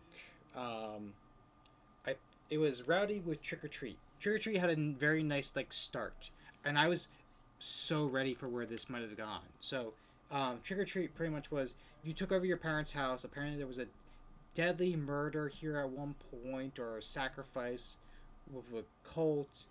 But like, you're cleaning up the house after they took over, and you're greeting kids and such for trick or treating. Things going on, like cleaning up the house. You go by the closet, you see that there's a dead body in like ritual circle, and you're like, oh, this must have been like kids playing a prank because you heard like kids broke into this house at one point to do some stupid ritual. Like I'm gonna ignore that. You get kids asking for candy. You give them candy. Their mother comes by like a bit later. She's like, "Have you seen my child?" And like, "Yeah, he was just here an hour ago." And she's like, "He's been missing for a week." And you're like, "Uh huh, sure." Well, he went across the street. You go to throw out the trash. There's a dead body in trash, and like no matter what I could do, I could not figure out what to do after that. Like I couldn't throw the trash into the trash can. I couldn't throw it into someone else's trash can. I couldn't drop it anywhere. I just said throw the trash outside. I don't know if the game broke, because like when it comes to like some of these like bite-sized horror games or even like small horror games, um, testing it can you testing is always important, but there's always things you can't like test for. Like if you activate certain things in order, like I went to go do the trash before she rang the doorbell, and that might have made a thing where it's like because I skipped ahead of her encounter. Oh, thanks for the subscription, Patty. 38 months total, which is 3 years and 2 months. But yes, it might be one of those things where it's like, hey, I did a one of the flags before activating another flag, and that threw everything all else into like um into a little fritz there, and unfortunately, I had to stop the game because I was like, I don't know where it broke or if this is something that always happens. I was like, you know what? I'm just going to put it down. We played more than 10 minutes of it and say, unfortunately, Trick or Treat, you're broken. But it was enjoyable what it was. I like a horror game where you just play it like nothing's going on. God, one of my favorite little comic strips was about that. I forgot what's the whole title of it. It's like something called like, if you just type in like PE teacher and horror, it's like my PE teacher is like a gorilla, and it's pretty much like this school like has horror things happen to it, like a a like a Chucky doll appears in the classrooms like let's play a game. It's like, hey, that's not funny. Well, the Chucky doll's like, hey, die, teacher, and shoots him, and it just like bounces off his chest, and he's like, hey, who brought this doll in? Who's playing this prank here? And the doll's like, oh my god, this teacher's stronger than me. If I want to survive, I just gotta get a normal doll. Or like there's this like the student they end up adopting to the classroom. She was actually a monster that would like eat people, and it tried eating him, and like its teeth like broke, and he's like, that's a bad no. You're not supposed to bite your teachers. Apologize. And she's like, I'm sorry. And just became a classmate at that point. Like there was one where like an alien comes to invade and like reads his power level and so much higher, and he's like, oh my god.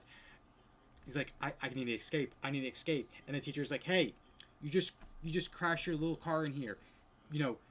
Move your car and fix the ground. Level it out. And he ends up becoming like a janitor for the school.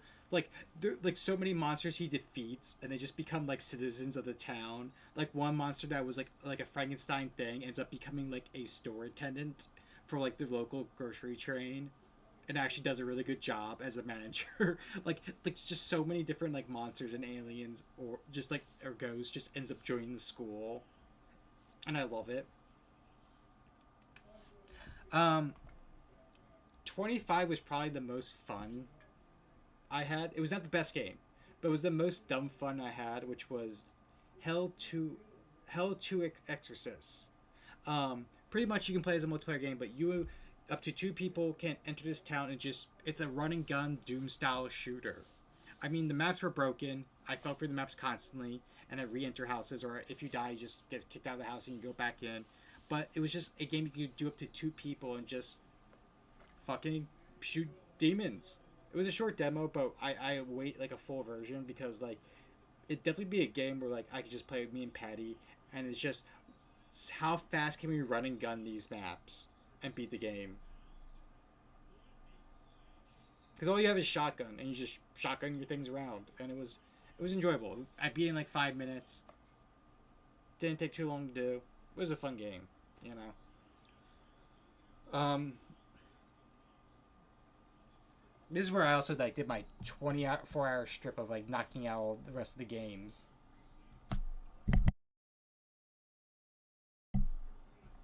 All right.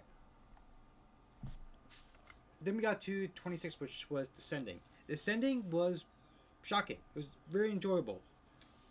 Descending was pretty much you're the drill operator for these drills that are digging into the dirt, and as you would, go through certain things, I found like different like notes and letters of a guy who was here before us, and it's like revealed that like, hey, it doesn't like it feels weird that I'm supposed to be like the new drill operator when we're already so deep underground. That's weird. How is that possible? And like as like you get to the very end of the game, it turns out there's no drills. There's never been a drill that could drill that deep. They've been just faking it to make a moment where you get sent down to the bottom of the hole, and then you hand dig things, and it's revealed that like if you want food, you have to dig. If you stop digging, they'll shock you.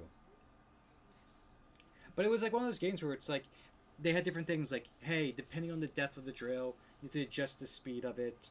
You have to keep the rotations per moment at a certain speed. Did not understand that part. Tried everything I couldn't understand it. You had to constantly change the batteries. There was like each day added something new for you to do, like covering up holes because of a gas attack, things like that. It was really enjoyable. I mean, it is a short little story. I liked it.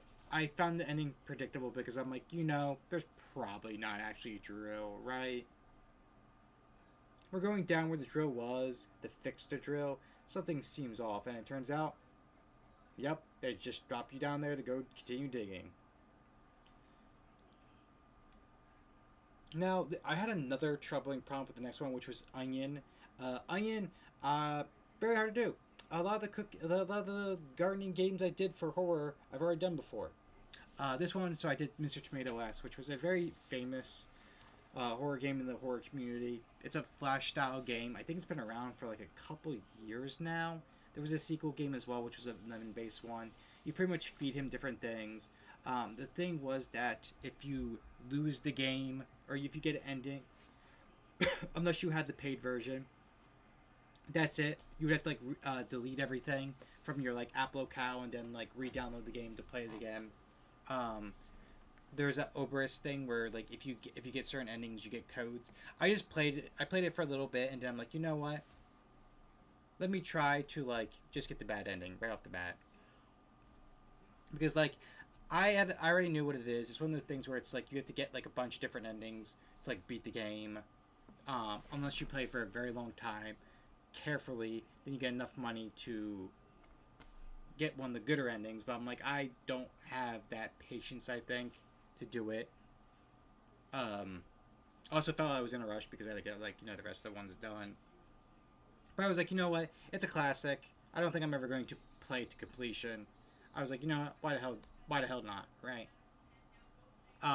It's kind of like famous in the community as well because like it's one of those games where it's like, hey, do you want a game that comes off like innocent but then is actually a horror game disguised. It was like that was like one of the faces for like a long time. Thinking of like Doki Doki Literature Club, they were like kind of the faces for like Katawa Shoujo is another one.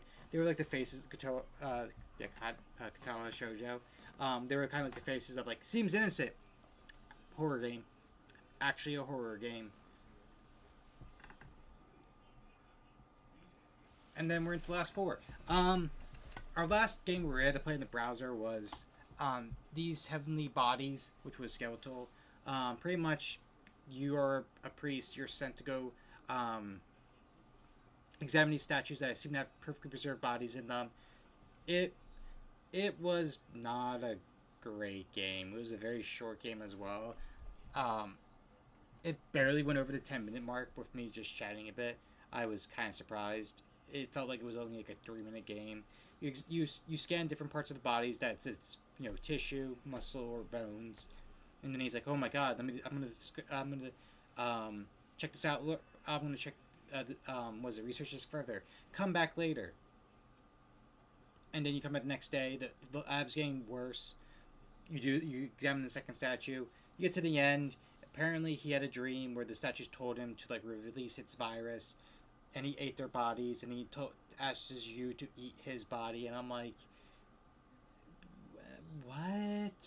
Like, I get what you're trying to do here. Like, this is like maybe some kind of zombie virus, but like, man, you lost me quick. And then like, it didn't even seem like there was a reason to examine all three bodies. Like, you should have done more of it. Like, maybe each body was more deformed or looked less human, or maybe the bones weren't human or hollow. Like, they were actually like maybe avian bones.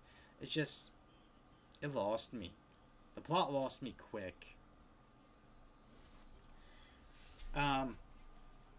One game I've been looking to play a while. This game was actually recommended to me by Vaughn a while back, believe it or not. But it was Therapy with Dr. Albert Kruger, which we played for last sim, and I enjoyed the game quite a bit. Pretty much, the game starts. You're here to get dream therapy, with Dr. Kruger. You don't know where or why you got here. I'm like, you know what? I'm not gonna listen to what this guy says. I'm gonna do whatever the fuck I want. Sadly, one of the games where I lost, I had to re-record it because I was playing partway through and I accidentally hit something which rewinded the text. I'm like, oh, how did I do that? So I was pressing a few buttons on the game, and it closed the game. And there's no save feature or autosave, so like I had to restart the game. I'm like, you know what? Let me just re-record. I only got like halfway through when it happened, so thankfully I didn't know the two things. Had some of the best jump scares. Actually, probably in the top 3 of the best jump scares. I feel like a lot of the games for Inktober didn't really have many jump scares. They were more like bite-sized stuff, but definitely had my favorite jump scares. After you go through everything, it's learned that like Dr. Kruger misses like his old like arch nemesis, things like that. After like getting through everything, you wake up and you're actually sitting in front of your computer screen. So it might have been some kind of virus or maybe some online therapy, which is a real thing that you can do. And you get a message from him saying we were on a notepad. So it might have been like some kind of computer program or virus. And it said, hey, stop by next time, I got a new thing I want to try. And it was enjoyable. The jump scares were amazing. The game, the story was a nice little neat, like, complete thing. The main character, they reminded me of Enna, from the Enna game and the Enna series, because I guess because of their haircut, really, and the color scheme of them. But it was a nice little enjoyable game. Definitely in the top 3 of most enjoyable games for Inktober this year. I can feel my throat like slowly getting hoarse. Probably once I'm done, I'm probably gonna get like a large drink of water after this, I think. Yeesh. But yeah, 30 was Vacant, and I didn't explain at the time, but like the whole idea of like Vacant was you saw this Enna from the hit game Enna Dream Barbecue based on the hit series Enna Star Anna? Yes, Grindhouse. Vacant was Eek 3 show, a take on like E3 show, but with like horror-esque games. Some very like famous games actually. It was a game from like 5 years ago. It was like made in 2020. But the whole idea was Vacant was because like there was this vacant lot. Now there's suddenly like a huge convention going on. You had like characters from like Lost in Vivo to like some other games we've played before on the series. Um, Even like Signalius had like its own little thing. With a lot of the character, like a lot of main characters appearing as like interact interactable NPCs, and I thought that was very interesting. It was a fun little game. You did like a whole little quest line, like you killed one character, which it pleased this one character who gave you a fish, which you go turn to sushi, which gave you ramen to go get to this one guy, who gave you like a demo disc, who you gave to this one guy, who gave you the eyeball, who you gave to another guy, who gave you a sword to give one guy, and you get to the very end, a key card, and you blow up the convention, and that's it. But it was fun. A lot of the booths had like their own like little play demo, like trailer, and that was really cool. You got to interact with quite a few of the characters from the different games, with a quirky line or two. You had anywhere from a Papa Combo character to a Lost in Vivo to Signalius to a few other different games, and it was like really cool to see like a bunch of like horror-esque characters appear together, and not as like a demo disc game, but as like a interacting with the characters almost like they're on their off day, like they're like their vacation. It was a fun little game. Enjoyed it, and it gave me ideas, and like I immediately bumped up Signalius like up there. It's probably gonna be one of my next few games to play. And lastly was Award, and I was like, you know what? Why don't we go off with a bit of a bang? So instead of doing like a demo, like a small demo game, I played Vampire Survivors. I got Vampire Survivors a while ago. I was like, you know what? Why don't I play it? So I did a couple runs. I'm not really good at these style games, but it was fun. I played a few rounds, did okay, didn't win, but I feel like it takes a while for you to win. It's like a slow build up. I think I did that better with like Loop Hero. Loop Hero was a much easier one to do that for me. But yeah, and that was Inktober all for this year. It felt like last year there was a lot more like bigger games that stood out. But I think once you play, I did like a lot of random like 5 horror games a night or 3 horror games like here and there. Play a bunch on my free time. There's if you play a lot of the big ones or noteworthy ones, it becomes harder to find the more other noteworthy ones. Because certain games like set the bar. And Itch.io had its old thing where a lot of people took off their games as well. Portfolio here because it's a Cure version. Hey, look, I don't blame you. I'm probably gonna play Hello Cure as well. But yeah, that was Inktober in a nutshell. A lot of decent games. Only like I think that was a problem like last year was there was a lot of bad games. Like a third of the games were bad. Like it was the weird thing about like Inktober last year was a third of the games were very very excellent, and then the third of the games were very bad. Where this only had like 2 or 3 like eggs, then the rest were like in the middle. Like they weren't terrible, but they weren't great either. Yeah, thank you for thanking me for congratulating me. It was definitely hard with going away for over a week overseas, and then coming back and like trying to like not like catch up for a couple days. But so what does this mean? It means we're gonna be back on with like our streams again. We're gonna be continuing with Tales of Rise. Of course, like with it being November, it's gonna be hard with work, but we're gonna be continuing with some Tales of Rise. Have I been butchering the name right now? Signolius, probably is how you say it. Because it's probably like Signalius.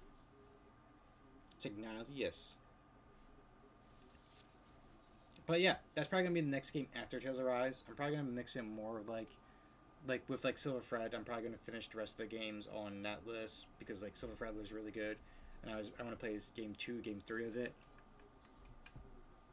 I want to play the other games of Silver Thread. I know there's like 2 other games from this creator. There's like 2 or 3 other games. There's like a wedding game. There's like a nun game, and there's like one more. I probably want to play a lot of the other games from them at one point. But Silver Thread playing 2 or 3. This game is a sequel I plan to play at one point. I might like fuse the games from here if they're all gonna be around the same length and play like the sequel game, the third game. Yeah, them laying in the coffin was such a good little scene. Play this sequel to this game as well. See if it's kind of like the same like signal is.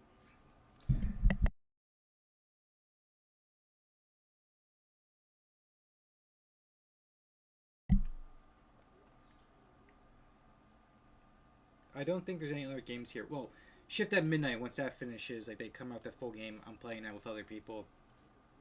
Chilling Devotion, I plan to play the full thing when it comes out. Thing with the Hydrate. With some buzzers to roost. Mm. Ooh.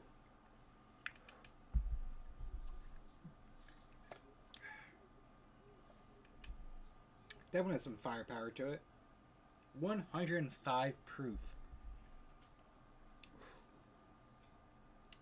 I think that's the only one where there was like going to be more come out of it.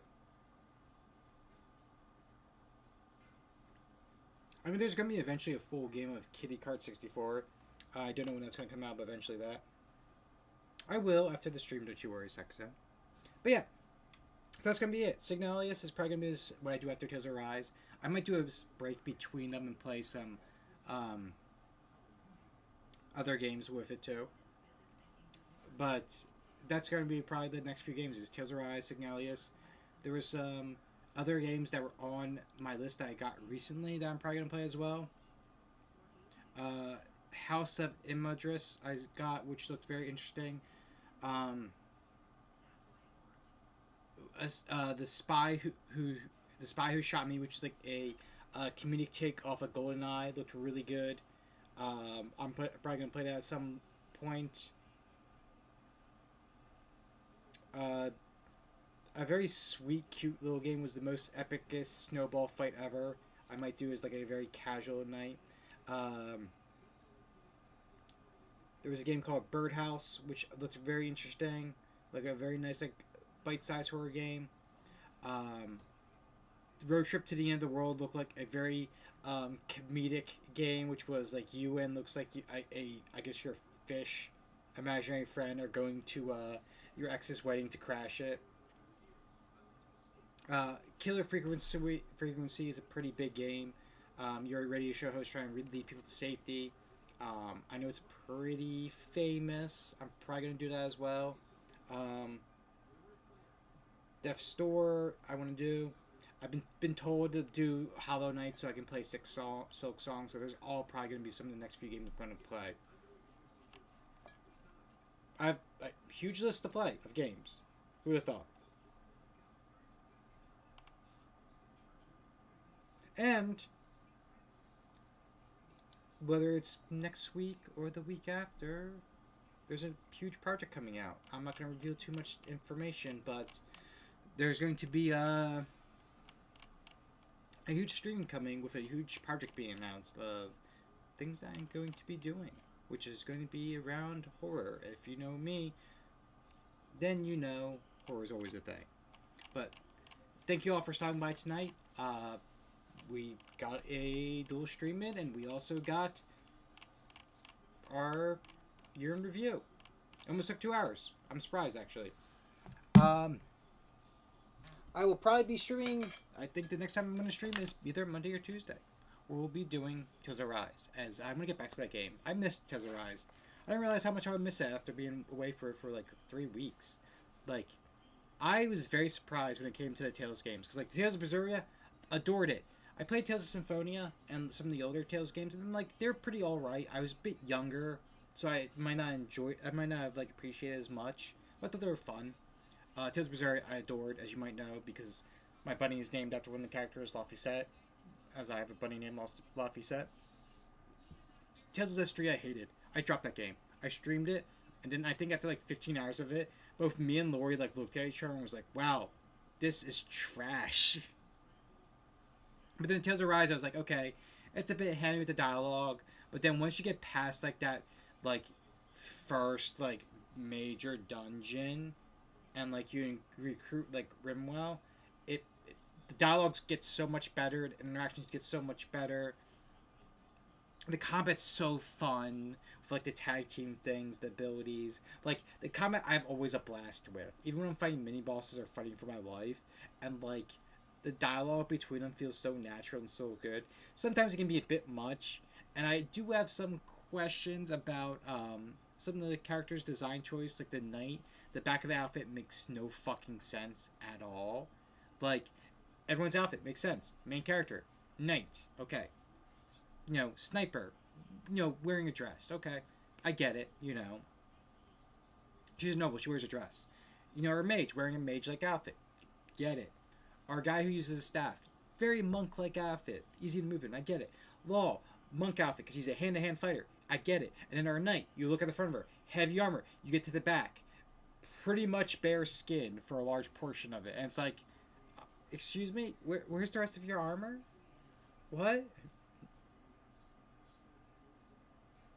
But I enjoy her. She's fun. But we should find someone else to raid onto. And who is online that we know? Let's see. Tabs is online from Fortnite. Reds with Trails in the Sky. Aisha's doing some ASMR.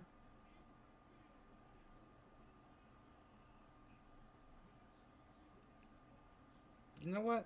I see Davies doing some Resident Evil 2. Let's carry things over with some fucking horror, Raid. Davy. Valen. Oh. I do know how raids work with YouTube, so it's probably just going to end when it ends. So I don't think because raids exist in YouTube. But yeah, I'll see you all Monday or Tuesday for a stream. Who knows? I might try because I'm off tomorrow. I might sneak in like a very casual stream, maybe like a Fields of Mystery, because it's been a while since I did some Fields of Mystery. Maybe just some like hour or two of me just trying to take care of the farm animals and complete some quests. But yeah, I'll see you all next time. You all have a good night. Good night.